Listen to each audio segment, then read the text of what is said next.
Hi guys, welcome to भारतीज interior. Last topic में हमने डिस्कस किया था कि इंटीरियर डिज़ाइन कितनी वास्ट फील्ड है और इसमें कितने सारे तरीक़ों से आप अपना प्रोफेशन बना सकते हैं और अच्छी इनकम भी कर सकते हैं। आज के वीडियो में मैं इससे भी एक एडवांस लेवल बताने जा रही हूँ कि आपको अगर ख़ुद का बिज़नेस स्टैब्लिश करना है, आपको बिज़नेस की फील्ड में ही जाना है और अगर आपको जॉब करना उतना अच्छा नहीं लगता है जितना कि आपको बिज़नेस करना अच्छा लगता है, तो ये वीडियो आपके लिए है। अगर इंटीरियर डिज़ाइनिंग का थोड़ा सा भी नॉलेज है या आपने स्टडी किया है और अगर आप इंटीरियर डिज़ाइनर हैं भी, तो आपके पास इतने सारे तरीके होते हैं अपने प्रोफेशन को आगे बढ़ाने के लिए।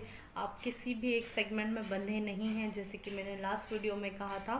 तो आज के इस वीडियो में मैं आपको कई सारे ऐसे टॉपिक्स बताने वाली हूँ जिसमें आप खुद का बिज़नेस बना सकते हैं, फ्रीलांसिंग बिज़नेस कर सकते हैं और इतने सारे ऑप्शन हैं आपके पास में कि आप जब भी अपना इंटीरियर का बिज़नेस स्टार्ट करना चाहें, आपको कम लागत में आप बेटर बिज़नेस खड़ा कर सकते हैं। तो चलिए, मेरे पास एक लिस्ट है जो मैंने बनाई है आपके लिए। सबसे पहला, फ्रीलांसिंग। ये बहुत कॉमन है और ये समझना भी आसान है। आप अपने आसपास जब भी देखेंगे आपको नज़र आएगा कि कोई भी आर्किटेक्ट, इंटीरियर डिज़ाइनर या बिल्डर्स जो भी आप देखेंगे वो इंडिविजुअल काम करते हुए दिखेंगे। वो कोई ग्रुप में बहुत कम दिखते हैं या किसी जॉब में बहुत कम दिखते हैं। उसके पीछे रीज़न भी होता है। डिज़ाइनिंग की फील्ड ऐसी फील्ड है जिसमें आपके खुद की इमेजिनेशन इन्वॉल्व होती है, क्रिएटिविटी इन्वॉल्व होती है और ये क्रिएटिविटी किसी के बांधने से बंधती नहीं है। तो इसलिए इस क्रिएटिविटी को किसी बाउंडेशन में ना बांधा जाए और आप इसमें और बेहतर परफॉर्म कर सकें, इसलिए ये आपके लिए बहुत अच्छा ऑप्शन होता है कि आप फ्रीलांसिंग में जाएं। फ्रीलांसिंग के फ़ायदे क्या हैं? फ्रीलांसिंग के काफ़ी सारे फ़ायदे हैं। फ्रीलांसिंग में आपके पास बहुत सारे बेनिफिट्स यहाँ पर मिल जाते हैं आपको। आप टाइम बाउंडेड नहीं होता है आपका। आप जब चाहें मीटिंग अरेंज कर सकते हैं।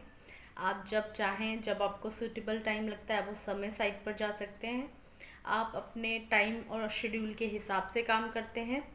आपको जिस वक्त लगता है कि आपको डिज़ाइनिंग का काम करना है या जिस वक्त आपको आइडियाज़ आ रहे हैं, आप उस वक्त काम कर सकते हैं। और सबसे अच्छी चीज़ ये है कि आप खुद ही अपने बॉस हैं। तो फ्रीलांसिंग इंटीरियर डिज़ाइनिंग में ज़्यादातर मैंने देखा है कि फ्रीलांस ही होते हैं डिज़ाइनर्स। उनके पास टीम, जैसे कि मैंने लास्ट वीडियो में भी बताया था कि टीम की आप चिंता मत कीजिए, आप वेंडर हायर कर सकते हैं। अगर आपकी क्रिएटिविटी अच्छी है, आप डिज़ाइन बेटर कर सकते हैं, तो बाकी चीज़ों की चिंता करने की कोई ज़रूरत नहीं है। तो पहला ऑप्शन फ्रीलांसिंग, जिसके थ्रू आप अच्छी इनकम कर सकते हैं, जिसके थ्रू आप बहुत कुछ सीख सकते हैं। फ्रीलांसिंग में आप क्लाइंट को बेटर सर्विसेज दे सकते हैं।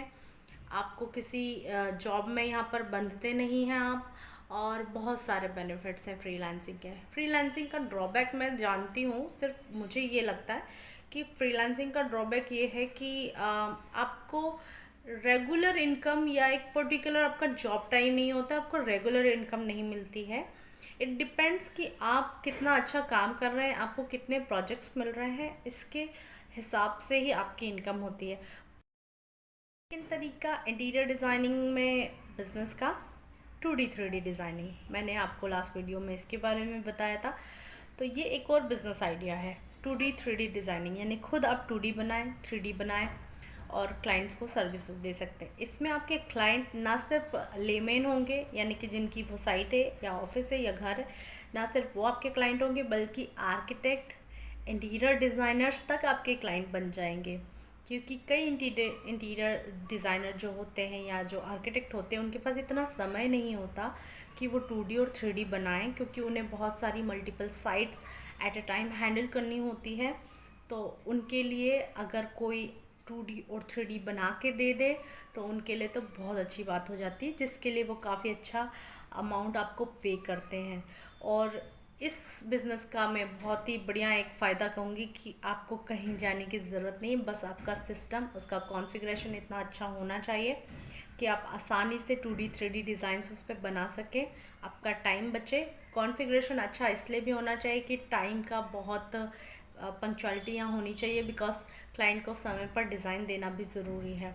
तो दूसरा ऑप्शन हो गया 2D 3D डिज़ाइनिंग, और इसके लिए आपको सिर्फ सिस्टम की ज़रूरत होगी। आप घर बैठ के भी काम कर सकते हैं, आप ऑफिस भी डाल सकते हैं, it's up to you, but ये भी एक बहुत अच्छा ऑप्शन है डिज़ाइनिंग।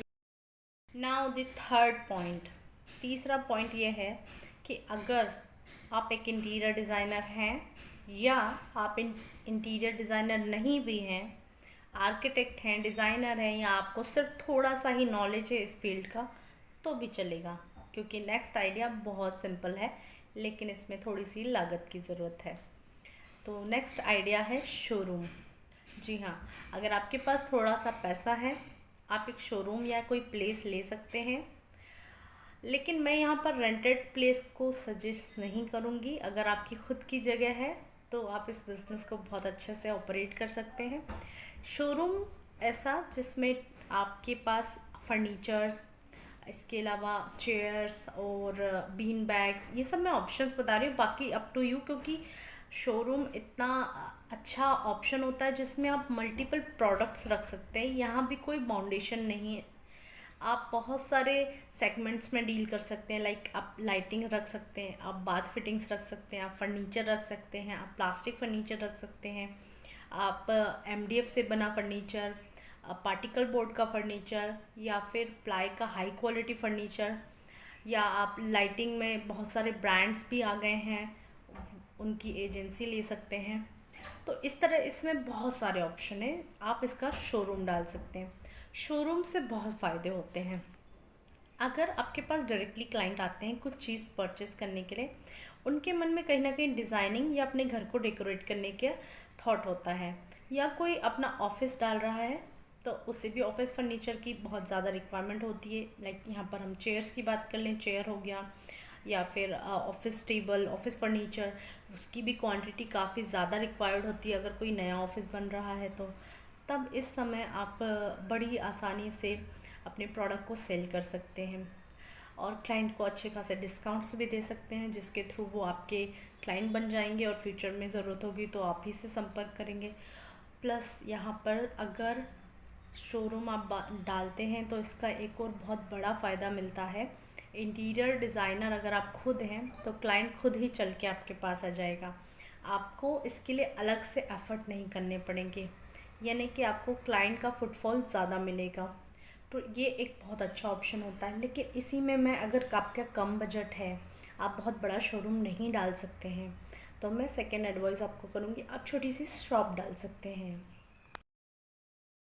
दी फोर्थ ऑप्शन है मैन्युफैक्चरिंग। जी हाँ, इसमें थोड़ी सी लागत लगती है, यानी कि आपका बजट अच्छा खासा होना चाहिए। अगर आपका बजट अच्छा है तो आप मैन्युफैक्चरिंग यूनिट डाल सकते हैं, जहाँ पर डायरेक्टली फर्नीचर बनता है और मेज़रमेंट के अकॉर्डिंग फर्नीचर बनकर डायरेक्टली साइट पे असेंबल किया जाता है। इसके थ्रू आप बहुत सारे प्रोडक्ट ऐसे बना सकते हैं जो आप होलसेलर को भी दे सकते हैं, शॉप या शोरूम जिनका है उन्हें भी दे सकते हैं। तो इससे आपका एक बड़े स्केल पे बिज़नेस स्टार्ट हो जाएगा अगर आप ऐसी कोई मैन्युफैक्चरिंग यूनिट इस्टेब्लिश करते हैं तो ये हो गया फोर्थ ऑप्शन। लेकिन इसमें थोड़ा सा आपको बजट आपका अच्छा होना चाहिए, तभी ये सक्सेसफुल होता है। Now the next fifth point, आजकल डिजिटल वर्ल्ड है, हर चीज़ डिजिटली सेल और परचेस हो रही है, यानी कि आपके पास एक मौका है डिजिटली प्लेटफॉर्म पर जाकर अपने प्रोडक्ट सेल करने का। अगर आप शोरूम नहीं डालना चाहते हैं या शॉप नहीं डालना चाहते हैं तो आप ऑनलाइन आ सकते हैं, अपनी कोई वेबसाइट बना सकते हैं। ऑनलाइन बिजनेस में अगर आप बहुत अच्छे हैं तो फर्नीचर, डिज़ाइनिंग और बाकी चीज़ों से रिलेटेड कोई website. And the last point, यानी कि 7th पॉइंट, आप मटेरियल्स की एजेंसी ले सकते हैं। ये हाँ, शोरूम से थोड़ा सा रिलेटेड ही है, लेकिन यहाँ पर आपको कोई बड़ा शोरूम स्टैब्लिश नहीं करना होगा। यहाँ पर आप छोटी सी शॉप ले सकते हैं, आप चाहें तो वॉलपेपर, चाहे तो प्लाई, चाहे तो ऐसे ही कुछ मटेरियल्स काम एजेंसी लेकर उन्हें सेल परचेस कर सकते हैं। और साथ ही जब भी लोग आपके पास आते हैं प्रोडक्ट्स की डिमांड लेके, तो आप वहाँ पर उन्हें अपनी कंसल्टेंसी सर्विसेज भी प्रोवाइड कर सकते हैं। यानी कि आपके पास इतने सारे ऑप्शंस है, और अगर कोई ऑप्शन मुझसे मिस हुआ है तो मैं नेक्स्ट वीडियो में डेफिनेटली आपको बताऊंगी। बट अगर आपके पास इंटीरियर डिज़ाइनिंग से रिलेटेड, या आप आर्किटेक्ट हैं, कोई डिग्री या कोई डिप्लोमा है, और अगर आप किसी अच्छे करियर की तलाश में हैं, तो आप इन सब पॉइंट्स को बिल्कुल इग्नोर मत कीजिए, और जितना जल्दी हो सके अपने करियर को आप स्टार्ट कर सकते हैं।